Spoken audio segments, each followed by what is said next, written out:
এক বাবা এসে বললেন, উমরে ফারুক আমার ছেলে কথা শোনেন, বেয়াদব। উমরে ফারুক ছেলেরে ডাকলেন, বাবা তুমি তোমার আব্বাজানের কথা শুনো না, এটা তো কবিরা গুনাহ। ছেলে বলে, উমরে ফারুক সব দায় দায়িত্ব আল্লাহ ছেলে মেয়েদেরকে দিয়েছে, বাবা মাকে কোনো দায়িত্ব দেয় নাই। উমরে ফারুক বললেন, অবশ্যই দায়িত্ব দিয়েছে। তাহলে বলেন আমার বাবার দায়িত্ব কি?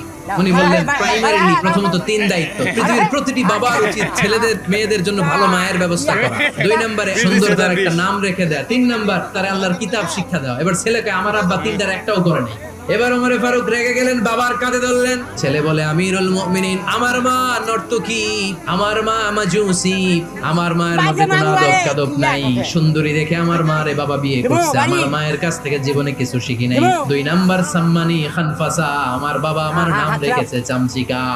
ওয়ালাম ইউআল্লিমনি হারফাম মিন কিতাবিল্লাহ, আমিরুল মুমিনিন শুধু তাই না, আল্লাহর কোরআনের একটা অক্ষর আমার বাবা কোনদিন আমারে শিক্ষা দেয় না। ওমর ফারুক রেগে গেলেন, এবার বাপের কান্দে দইরা মারতে শুরু করলেন। তুই ফুলার নামে